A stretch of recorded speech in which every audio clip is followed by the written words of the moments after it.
Assalamualaikum warahmatullahi wabarakatuh. Kembali lagi kita materi tentang bab Toharoh bersama dengan Bu Iza Anantasari. Bismillahirrahmanirrahim. Innal hamdalillah nahmaduhu wa nasta'inuhu wa nastaghfiruh wa na'udzu billahi min sururi anfusina wa min sayyiati a'malina may yahdihillahu fala mudhillalah wa may yudlil fala hadiyalah. Asyhadu an la ilaha illallah wa asyhadu anna Muhammadan abduhu wa rasuluh. Amma ba'du. Kali ini Bu Iza akan menyampaikan tentang materi yang kita pernah bahas di kelas 7, yaitu materi tentang Toharoh.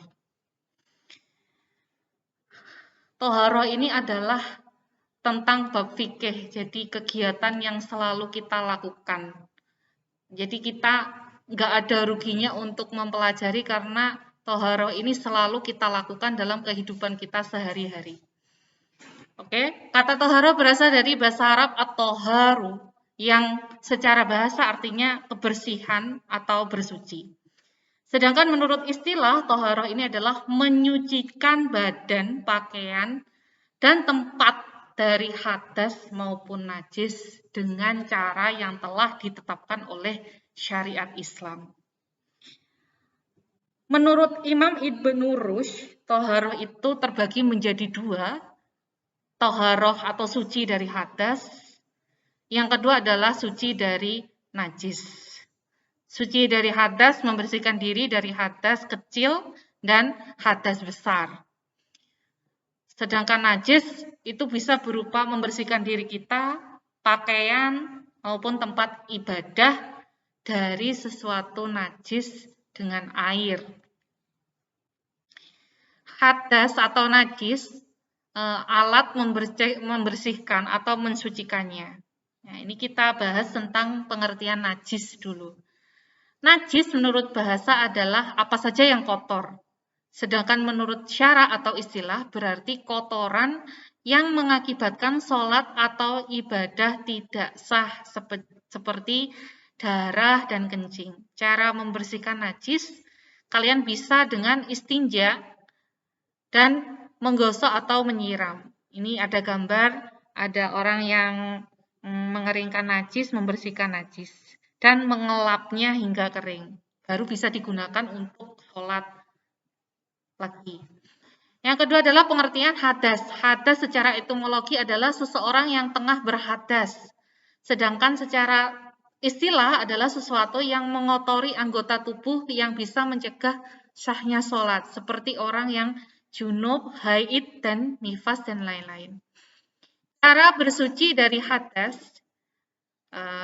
yaitu bisa dengan berwudu atau tayamum, ini untuk hadas kecil, dan cara bersuci dari hadas besar yaitu bisa dengan mandi besar. Alat untuk bersuci atau mencucikan diri dari hadas maupun najis, yang pertama adalah air. Dasar penggunaan air bersuci dari najis adalah pernyataan Rasulullah Shallallahu Alaihi Wasallam yang berbunyi Bismillahirrahmanirrahim, al-ma'u la yunajisu syai'un illa ma ghaliba ala ta'mihi au launihi au rihihi. Artinya air itu tidaklah menyebabkan najisnya sesuatu kecuali jika merubah rasanya, warnanya atau baunya. Ini dari hadis Ibnu Majah dan Baihaqi. Pembagian air yang digunakan untuk bersuci ada air mutlak, ada mustakmal, ada mutanajis, dan air mumayyaz. Air musyammas. Yang ketujuh adalah macam-macam air yang boleh dan sah untuk bersuci. Banyak ya. Ada air hujan, ada air laut, air salju, air mata air sungai, air embun, dan air sumur. Sedangkan selain air, kita bisa menggunakan debu yang suci. Nah, ketika seseorang ingin bersuci, dalam artian bersuci dari hadas, dan dia tidak bisa menemukan air untuk itu, maka diberi kemudahan untuk masalah itu, yaitu bersuci dengan debu. Atau kita sebut biasanya tayamum. Nah, ini bisa. Yang ketiga adalah benda-benda yang dapat menyerap kotoran seperti batu, tisu, kayu, dan semacamnya. Dalam hal ini dikhususkan untuk menghilangkan najis, seperti beristinja. Jadi orang dulu tuh nggak ada air. Kalau orang yang rumahnya di pegunungan, itu nggak ada air, maka biasanya mereka beristinja menggunakan batu atau tisu dan semacamnya. Ini bagi yang sulit air ya, alhamdulillah kita sebagai orang Indonesia itu bersyukur karena di sini itu pelimpah airnya begitu. Pembagian najis. Secara wujud, najis itu dibagi menjadi dua. Ada najis ainiyah, ada najis hukmiyah. Najis ainiyah adalah semua najis yang berwujud atau dapat dilihat melalui mata. Jadi mempunyai sifat yang nyata. Ada warnanya, ada baunya. Contohnya adalah kotoran hewan, misalkan kucing, kencingnya atau darahnya. Nah, ini adalah disebut najis ainiyah. Jadi terlihat warna atau baunya itu terlihat. Najis hukmiyah adalah, ini yang kedua, adalah semua najis yang telah kering dan bekasnya sudah tidak ada lagi, serta sudah hilang antara warna dan baunya itu sudah nggak ada. Ini contohnya adalah air kencing yang mengenai baju dan kemudian kering. Sedangkan bekasnya itu tidak nampak. Ini juga najis, namanya adalah najis hukmiyah. Dan secara timbangan atau berat ringannya najis ini dibagi menjadi 3 golongan. Yang pertama adalah najis mughalladzah, yaitu najis yang tergolong berat. Ini adalah contohnya najis air kencing, anjing, ataupun babi. Ini adalah mughalladzah, berat. Mensucikannya juga berat. Ya. Harus dibasuh dengan air dan salah satunya menggunakan debu. Ini najis mughalladzah. Yang kedua adalah najis mukhafafah. Mukhafafah adalah najis yang ringan. Contohnya air kencing bayi laki-laki yang belum makan apapun, kecuali air susu ibunya. Ya. Dan ini cara mensucikannya adalah dengan dipercikan air sampai merata, baik najis itu bersifat ainiyah maupun hukmiyah, baik pada tubuh atau pakaian ataupun tempatnya. Jadi cukup disiram dengan air, bekas air kencing bayi laki-laki maupun perempuan yang belum memakan apapun. Jadi hanya meminum air susu ibunya saja. Yang ketiga adalah najis mutawasithah, yaitu najis yang sedang atau pertengahan. Ini contohnya adalah air kencing manusia, binatang ataupun darah. Nah, ini cara mensucikannya adalah dengan mengalirkan air sehingga dapat menghilangkan bekasnya, hilang pula sifatnya, warna, rasa, bau, ini sudah hilang, maka boleh digunakan untuk sholat. Ini mutawasithah. Jadi ada 3, yaitu najis mughalladzah, najis mukhafafah, dan najis mutawasithah. Anak-anak ini kalian perhatikan dan kalian hafalkan. Jadi nanti ketika kalian mengalami suatu hal tersebut, mungkin di rumah, ya, ini bisa kalian jadikan untuk pedoman atau pelajaran. Ya, begitu. Dan bisa juga ingin mengingatkan biasanya anak-anak itu kalau mau menjalankan ibadah sholat, nah, masalah tentang pakaian tuh kurang perhatian. Ada kalanya anak-anak tuh biasanya duduk di sembarang tempat, nah ini juga perlu diperhatikan. Bagaimana kalau misalkan yang kalian dudui itu mungkin di situ ada najis atau hadas yang tidak terlihat. Nah, maka pakaian yang akan kalian gunakan untuk sholat, nah ini harus disucikan terlebih dahulu. Maka dari itu ketika kalian memakai pakaian seragam, misalkan sekolah, itu perlu kehati-hatian dalam duduk maupun yang lainnya. Begitu ya. Pembagian hadas. Ada hadas kecil dan ada hadas besar. Hadas kecil ya bisa kalian baca di sini, bila seseorang dalam keadaan bernajis disebutkan buang hajat. Nah, ini hadasnya hadas kecil, maka biasanya disucikan dengan apa? Berwudu. Ya. Dan ada pula hadas besar, seseorang dalam keadaan bernajis yang mewajibkan ia harus mandi sesudah hadas besar itu, baru dinamakan suci dari hadas besar. Contohnya haid. Nah, ini adalah harus mandi besar dulu, baru boleh melaksanakan sholat 5 waktu. Sebab-sebab orang berhadas yang pertama adalah karena bersenggama atau bersetubuh antara suami dan istri. Nah, ini maka diwajibkan untuk mandi besar. Nah, ada pula hadisnya di sini. Wa in kuntum junuban fatahharu. Nah, apabila ada suami istri yang bersetubuh, maka di situ hendaklah mandi. Ya, jadi mandi besar itu. Ada niatnya. Yang kedua adalah keluar mani, baik karena bersetubuh dan bermimpi. Nah, ini juga harus mandi, mandi besar. Jadi mandi mengalirkan air dari di seluruh tubuh ini menggunakan niat juga. Kalau nggak niat, mandi biasa keramas saja itu bukan mandi besar namanya, anak-anak. Yang ketiga adalah sebab buang kotoran atau haid. Nah, ini haid anak perempuan yang sudah balik, haid, ini biasanya ketika dia sudah suci dari haidnya, maka dia harus mandi besar. Yang keempat karena nifas. Darah, nifas itu apa toh Bu? Nifas itu adalah darah yang keluar sesudah melahirkan. Ya. Nah, kalau ada orang ibu-ibu yang sudah selesai melahirkan, itu keluar darah, darahnya seperti darah haid, tapi itu namanya disebutnya yaitu darah nifas. Biasanya darah nifas itu paling lama tuh 40 hari. Nah, ini haid. Nah, sedikit pembahasan tentang haid. Haid ini secara bahasa adalah mengalir. Secara istilah adalah darah yang keluar dari wanita yang sudah berusia 9 tahun kurang sedikit atau mungkin kurang dari 9 tahun sudah haid ya. Maka dia ini orang anak yang haid ini maka ketika dia haid tidak boleh melakukan sholat dan ketika suci dia harus mandi besar.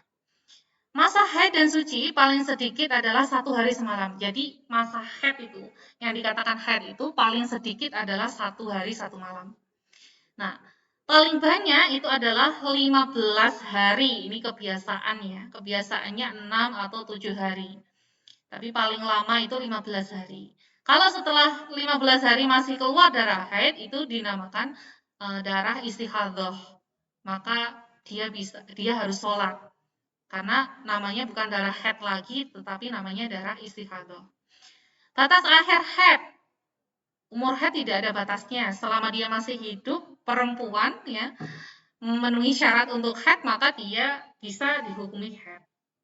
Tapi ada madhab, 4 madhab itu ada Hanafi, Maliki, Syafi'i, ya, Hambali, ya. Ini Maliki ini 70 tahun, Hanafi 53 tahun, Hambali 50 tahun, Syafi'i 60 tahun. Ini rata-rata pendapat imam madhab yang bisa kalian simak di layar kalian ya. Nah, ada perkara-perkara yang haram nih ketika kita haid. Ya, ini wanita perlu diperhatikan. Yang pertama adalah sholat. Ketika haid itu enggak sholat tuh enggak apa-apa, tidak wajib mengqadha. Ya, ini rukhsah atau keringanan bagi wanita yang haid. Yang kedua adalah tawaf. Tawaf mengelilingi Ka'bah itu. Ya, ketika haid itu enggak diperkenankan untuk tawaf. Yang ketiga adalah puasa. Puasa itu juga wajib mengqadha. Iktikaf. Masuk masjid khawatir kotor, maka dia lebih baik di luar masjid. Baca dan menyentuh Al-Qur'an. Ya, membaca atau menyentuh Al-Qur'an itu dilarang, ya, tidak boleh sementara off dulu. Nanti setelah kalian suci dari haid kalian, kalian bisa menyentuh lagi Al-Qur'an, membaca lagi Al-Qur'an. Yang selanjutnya adalah dijatuhi talak atau cerai. Jadi wanita yang haid itu tidak boleh diceraikan oleh suaminya, ya. Yang terakhir adalah berhubungan badan. Berhubungan suami istri juga nggak boleh ketika haid.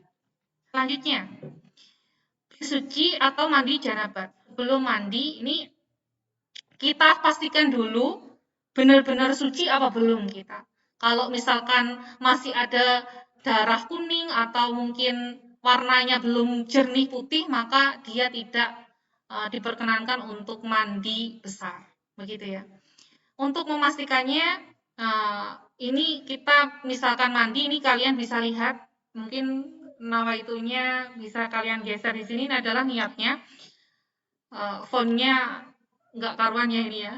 Nawaitul husla li raf'il hadasil akbari minal haidi fardalillahi ta'ala. Nah, ini bisa kalian catat dan bisa kalian tulis ketika kalian belum hafal.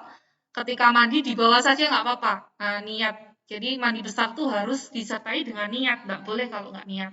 Kalau nggak niat berarti dia dikatakan belum suci. Begitu anak-anak.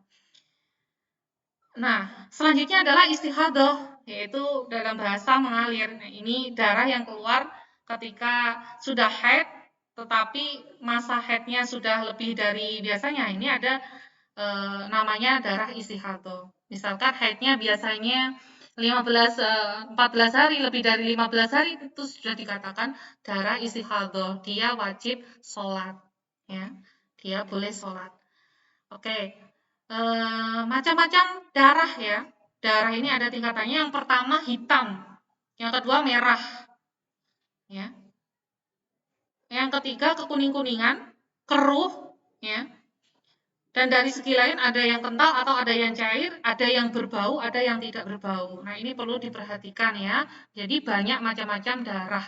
Bukan hanya merah saja, ada hitam, ada kuning, ada keruh ya. Flek itu juga termasuk ya. Seperti itu. Jadi perlu diperhatikan dengan baik anak-anak, yang perempuan terutama. Lanjut lagi kita istinja. Istimar, wudhu, mandi, tayamum. Nah, ini merupakan penjelasan dari istinja. Istinja ini menghilangkan najis ya. Kalau istimar ini adalah menghilangkan sisa buang air dengan menggunakan batu dan yang lainnya. Syarat-syarat dalam istinja ini hilang rasanya, hilang baunya, hilang warnanya. Berarti kalau misalkan sudah hilang rasanya, hilang baunya, hilang warnanya, itu sudah bisa dikatakan suci. Kalau belum gimana Bu? Ya dihilangkan dulu sampai baunya itu hilang, rasanya itu sudah nggak ada. Nah itu perlu diperhatikan dengan baik juga. Selanjutnya adalah pengertian wudhu. Anak-anak, wudhu ini biasa kita lakukan ketika kita mau sholat atau mau membaca Al-Quran. Perlu wudhu ini juga ada syarat dan ketentuan-ketentuannya. Nah, kalau pengertiannya menurut bahasa wudhu ini artinya bersih atau indah. Sedangkan menurut istilah atau syariat Islam artinya menggunakan air pada anggota badan tertentu dengan cara tertentu yang dimulai dengan niat. Jadi niat ya. Niatnya bagaimana? Nawaitul wudu'a li raf'il hadasil azhari fardhalillahi ta'ala. Guna menghilangkan hadas kecil. Wudhu ini merupakan salah satu syarat sahnya sholat. Ya. Tanpa wudhu ini enggak sah sholatnya. Ini bisa kalian pahami, ada hadisnya, ba'luhul hilyatu min mu'minil haitsu yab'luhul wudhu. Nah, ini wudhu ini sebaik-baiknya sesuatu yang kita lakukan. Dapat pahala juga, kita juga bersih, suci.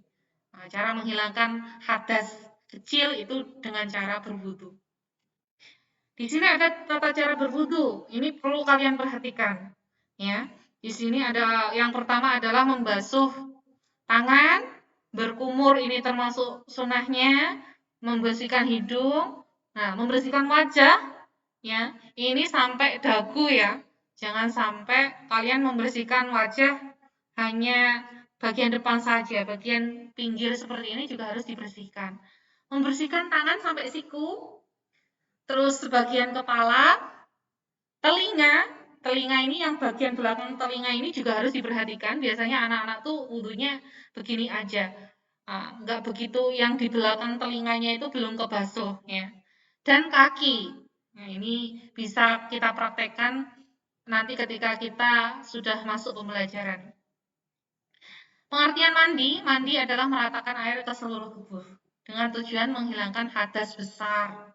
Ya, jadi orang yang mandi besar itu ada niatnya tadi yang bisa jelaskan sebelumnya. Nah ini perlu diperhatikan.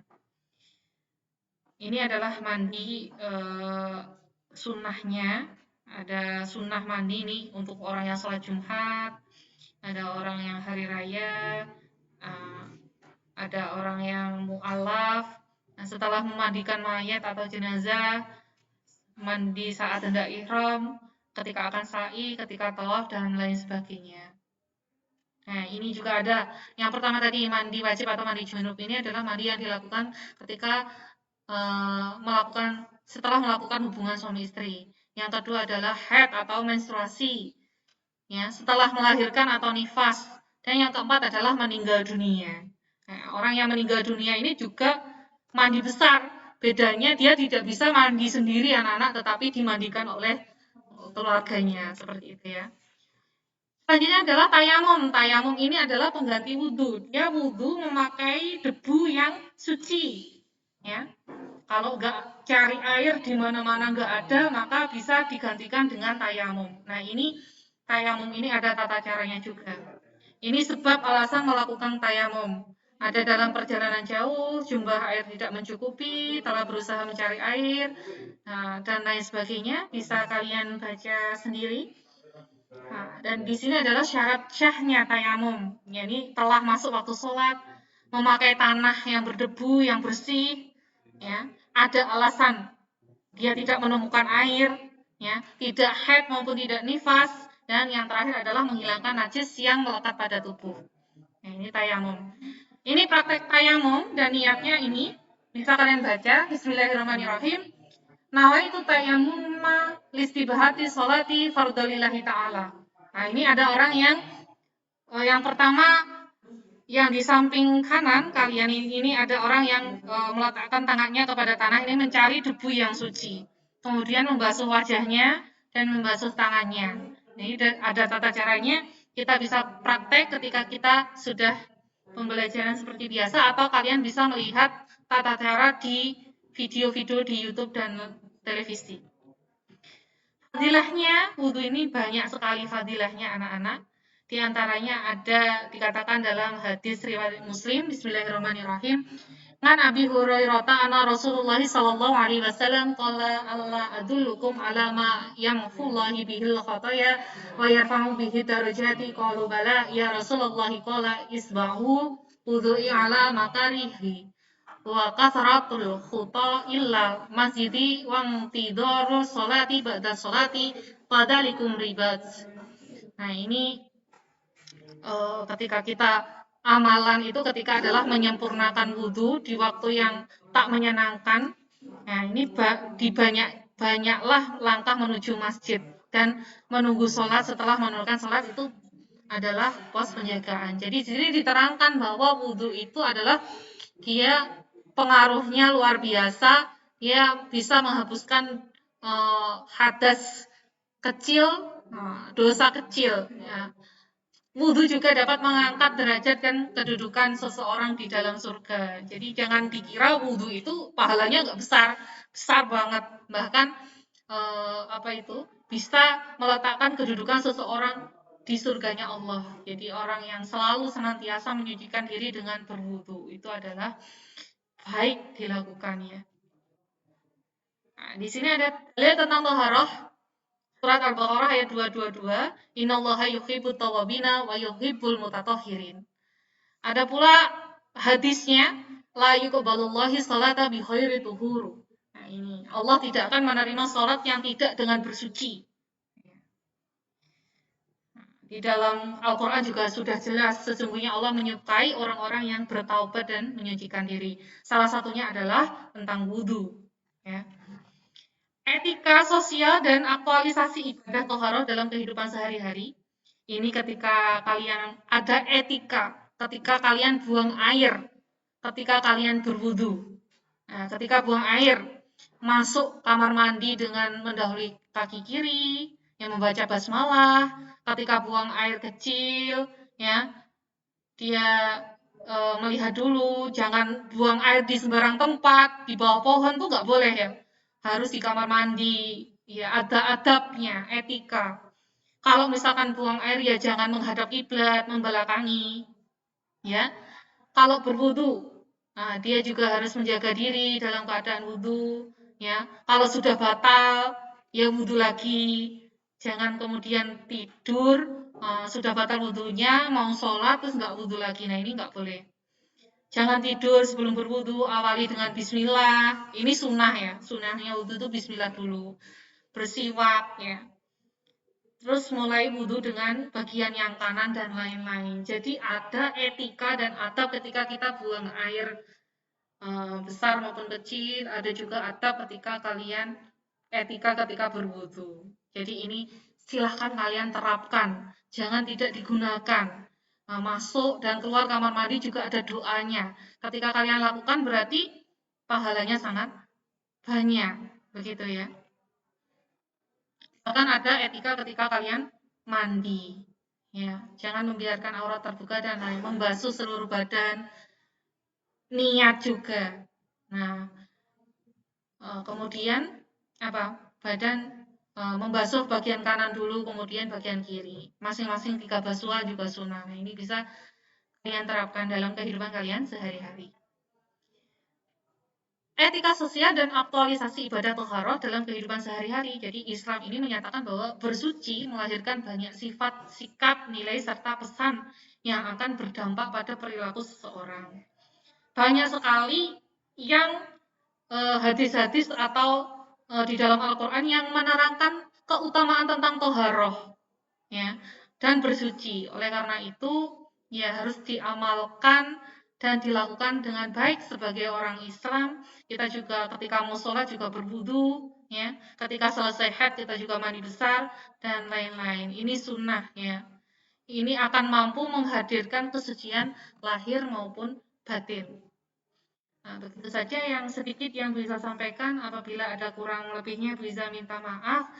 Mungkin next kalau misalkan ada waktu lagi kita bisa membahas lebih mendetail lagi. Kalian ada hal-hal yang ingin ditanyakan bisa langsung bertanya dengan Bapak Ibu guru agama kalian masing-masing nanti ketika sudah masuk pembelajaran biasanya. Terima kasih anak-anak, selamat menjalankan ibadah puasa. Semoga puasanya lancar. Bagi anak-anak yang haid juga jangan lupa untuk selalu istiqomah dalam melakukan ibadah, contohnya istighfar. Itu nggak apa-apa anak-anak. Banyak beristighfar itu juga pahala bagi anak-anak yang haid. Kalau dia anak-anak yang haid kan nggak boleh sholat, nggak boleh membaca Al-Quran, maka pahalanya adalah ya seperti bertasbih, tahmid dan lain-lain. Begitu. Terima kasih. Wallahumma fiq ila aqwamit thariq. Wassalamualaikum warahmatullahi wabarakatuh.